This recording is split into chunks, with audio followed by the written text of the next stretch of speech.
To be a teacher, you must know something, isn't it? To be a guru, you need not know anything. It's just that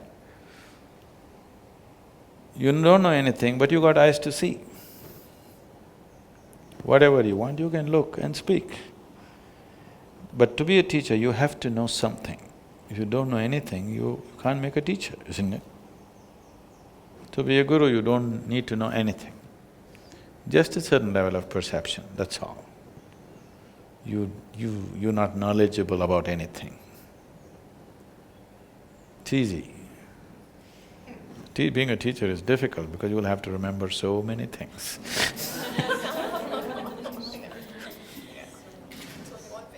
Huh? Should we become gurus instead? I'm sorry? Should we become gurus instead of teachers? Was that easy? The thing is, you never try to become a guru. If people notice that you have a certain level of perception, people will recognize you as one. You never ever try to become one. I've done everything to shake off the guru thing, but you cannot because people will one way or the other recognize it, wherever you may be. Whether you're in India or otherwise, they may not call you, use the word guru, but nowhere in the world, if you found a human being whose perception is beyond yours, could you ignore him? People naturally gathered around them. Maybe they didn't use the word guru, they used something else. But always it happened, isn't it? Whichever part of the world. It is just that in other parts of the world, individual people popped up by themselves without a systemic support. In India, people popped up because there's a systemic support, more popped up. In other places, there is no systemic support, so out of their own thing, people popped up. When they popped up, they got chopped down usually because there's no systemic support to recognize them. But nobody went unrecognized. I'm sure they gathered a few people and somebody else came and battered them down, isn't it? So, it doesn't matter which part of the world it is. If people notice a certain dimension of perception, naturally he will be recognized as the one who perceives. Usually, in India, we identify people as saints, sages and seers. Saints means they have attained to a certain level of pleasantness. They can bless people. In their presence, everybody feels pleasant, some well-being happens. But they don't teach anything, they only bless. Sages means they have some grasp. They have become pleasant, their energies have become pleasant, but they have also grasped some knowledge, particular dimensions of knowledge. A sage may be good with astronomy or astrology or with some other dimension. All the Indian mathematics has come from sages, not from university academics. It is sages who came up with mathematics and music. You heard of this? Shiva himself is a great mathematician, musician, dancer, all these things because math came naturally. When somebody looked deep enough into the existence, the mathematic background of it started finding expression in human intelligence and so they naturally became mathematicians.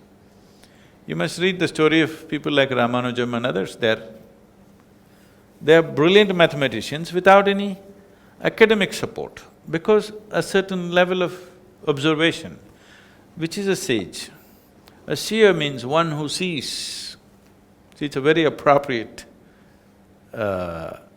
expression, one who sees life just the way it is. Does it mean others don't see? Yes, others don't see. For others, their sense organs are interpreting. See, right now, your sense perception is interpreting this is day, night is going to come after this many hours. You ask the creatures in the forest, their senses are interpreting this is night, day will come after a few hours right now. So, it is the interpretation of the senses that you know, you are not seeing. A seer means he is seeing it the way it is. So usually or always, a saint will never claim to be a guru leave what's happening today in modern society. I'm saying in the tradition, a saint never claimed to be a guru. He was only a saint. He knows that his thing is he's become like a flower. He can bless. His fragrance will impact people. That's all he is. A sage is somebody who's always trying to explore a certain dimension of life. He can teach, he can do things. A seer is somebody who simply sees. He can do whatever, any of these things he can do, or he may choose not to do anything. It's up to him what he chooses to do. He will do what is needed in the society at that time, or if he's not bothered, he will leave it and just sit. But he sees. So a guru must see, otherwise he cannot be a guru. He must be able to see. See does not mean, can you tell me what's my future? Your future is hopeless, if you're asking that question.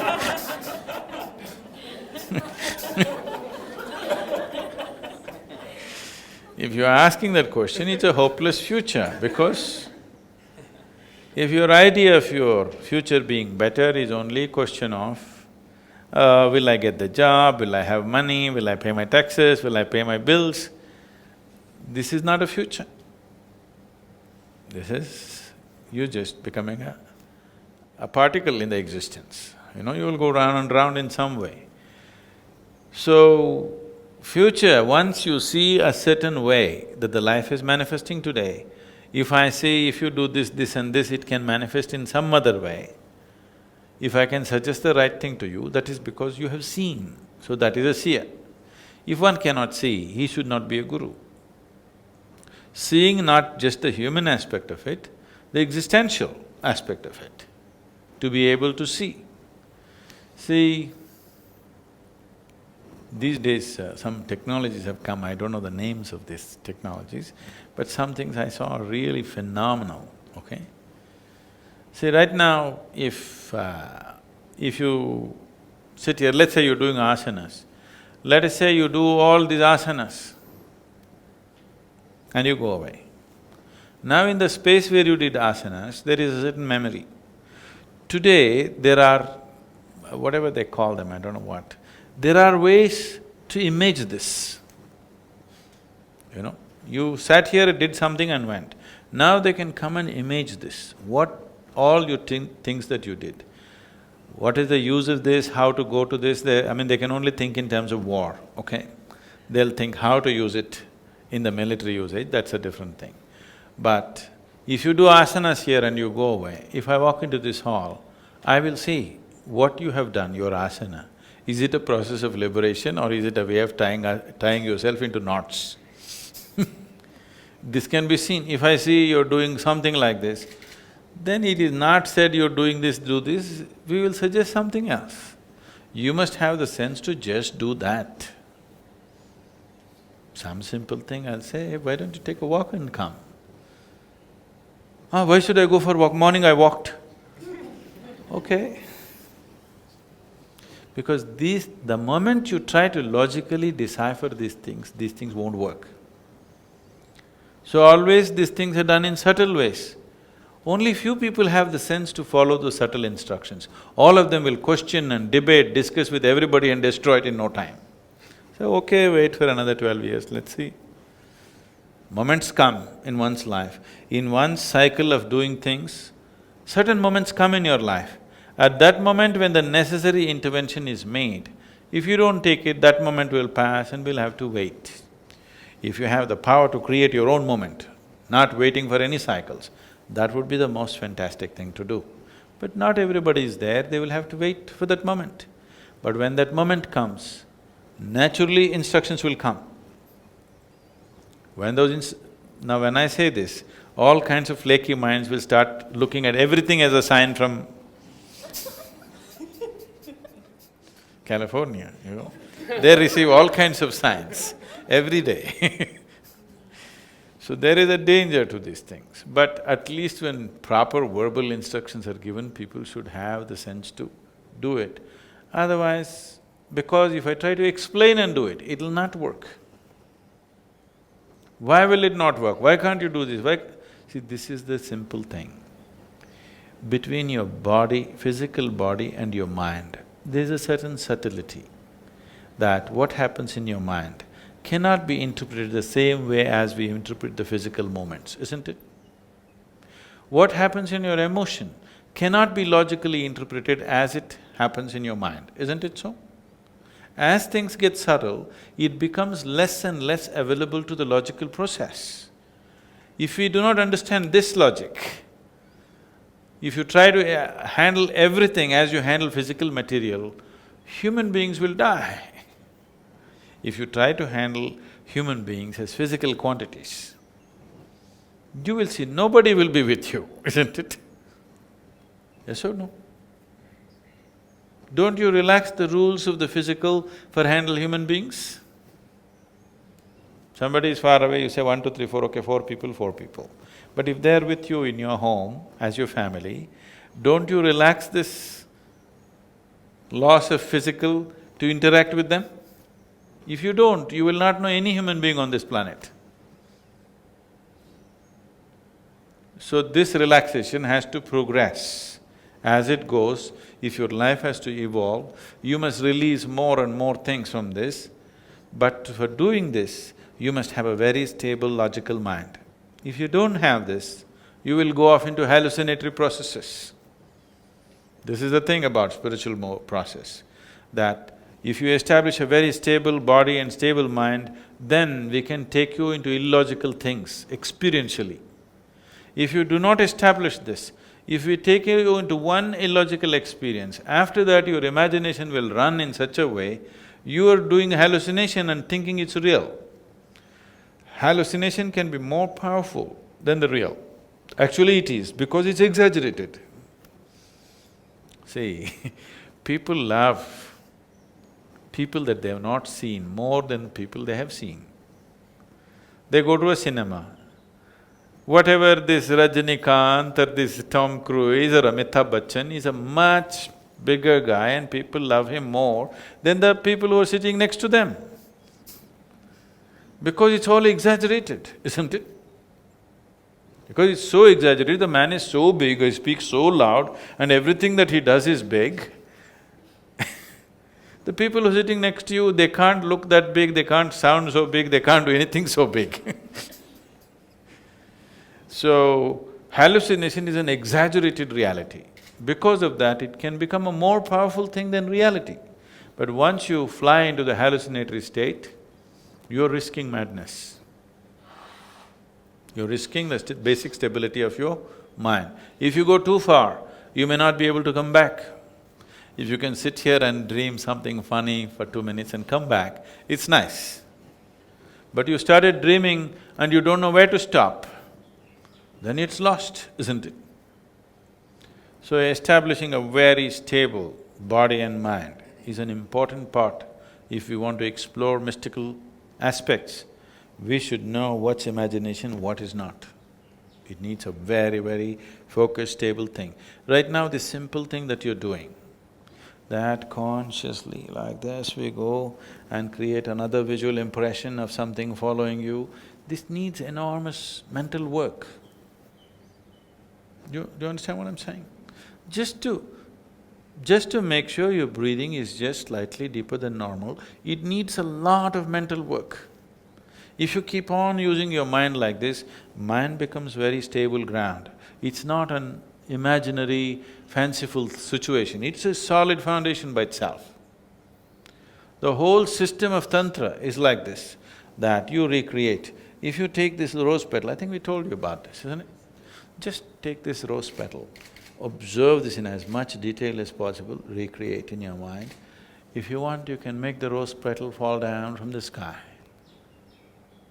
That much detail you have seen, every millimeter of it, every micromillimeter of it, you observed and now you create. See, right now somebody's painting, okay?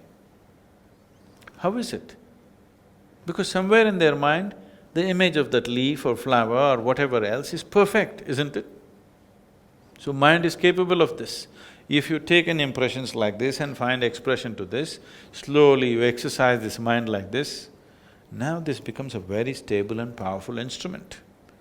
Now you do yoga, you're not flying away, you're only stabilizing it, stabilizing it, stabilizing it. If it is so stable, you can land just about anything on it. If it's not that stable, then if something bigger comes to you, people break or fall back. Lot of people go back whenever big experiences happen, lot of people. If something big happens to them, they will get frightened about it, they will get defensive about it, they will go backwards. But if they had a very stable mind, they would go… whenever something big happens, they would move forward.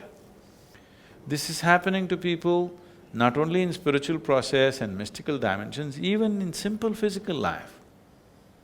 What I'm observing most of the time is if life works, most people become utterly stupid. Very few people use their wealth and affluence for their well-being. Most other people become idiotic. They're going backwards simply because things worked. This need not be so. If things work, you must move forward, isn't it? But this is what will happen. If our system is not ready and things move forward, either materially or psychologically or spiritually, whichever way, if we are not ready and something moved forward, we have gone backwards. This will naturally happen. Even spiritual experiences will set people backwards simply because the necessary preparation and sadhana is not there. That's why it's always controlled.